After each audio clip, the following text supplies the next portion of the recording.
Jai Hind students.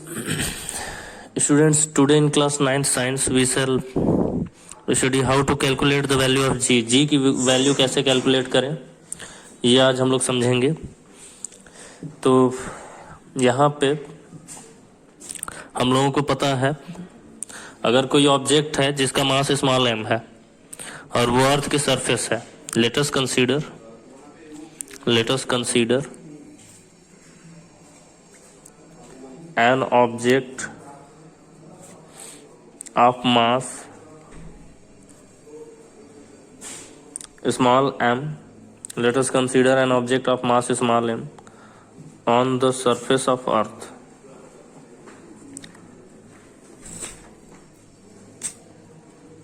On the surface of earth, let us consider an object of mass m on the surface of earth.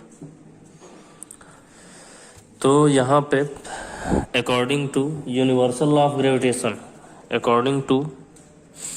Universal law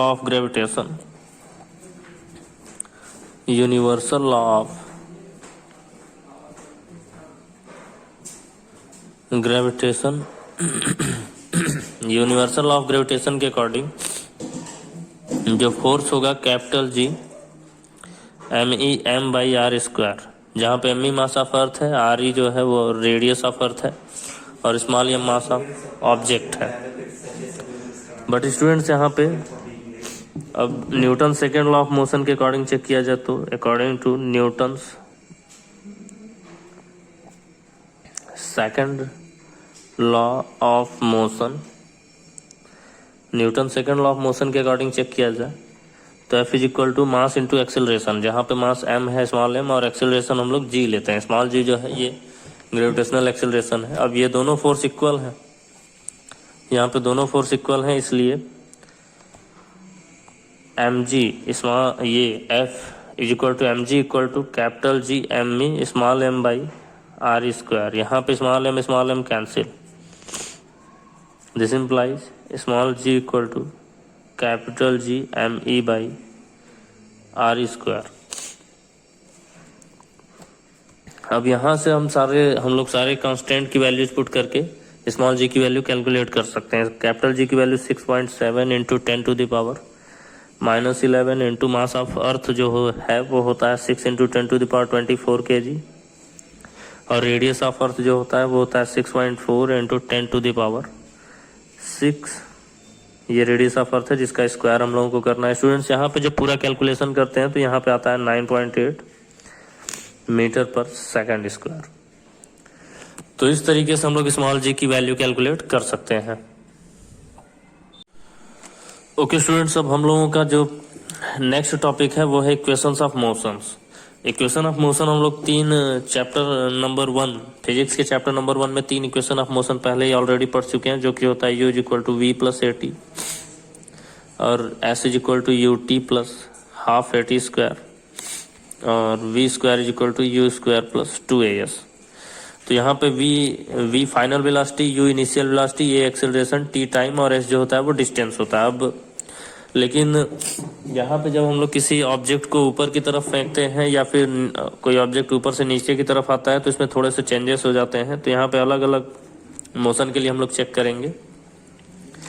for upward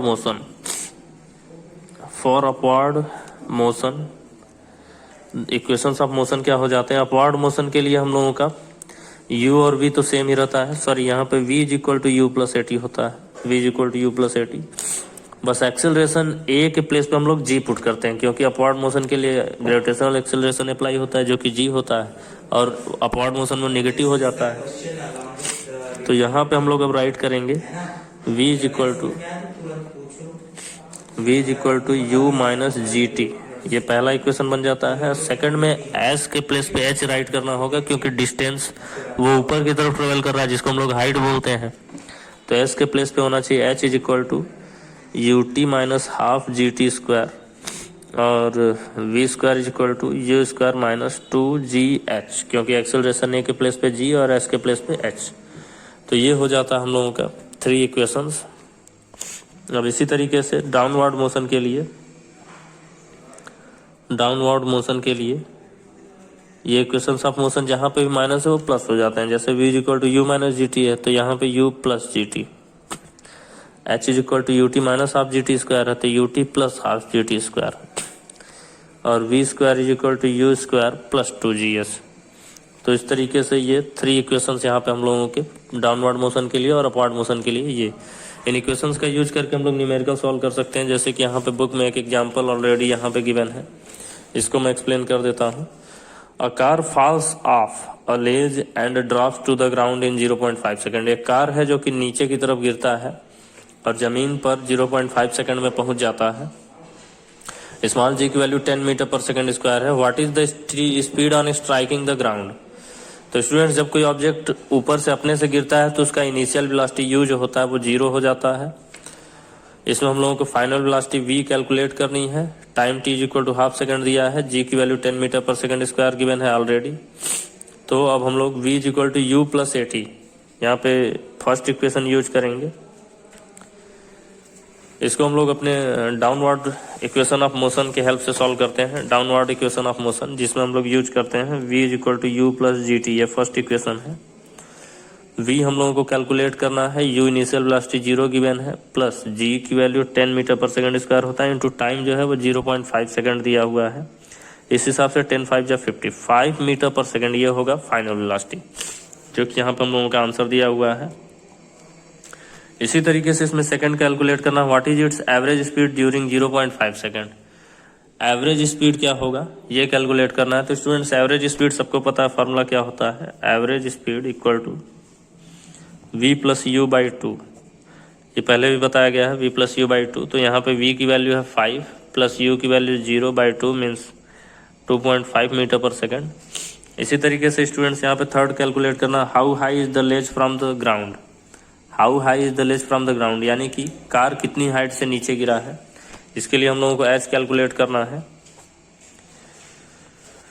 तो H का value calculate करने के लिए हम लोगों को यहाँ पे क्या करना होगा, डाउनवर्ड मोशन के लिए ये इसको सेकंड इक्वेशन को यूज करना पड़ेगा। H is equal to U T plus half G T square, जहाँ पे u की वैल्यू 0 है इसलिए u t 0 plus half g की value 10 into t square 0.5 into 0.5 2 5 जा 10 5 5 जा 25 5 जा 125 तो 1.25 मीटर ये जो है इसका हाइट है।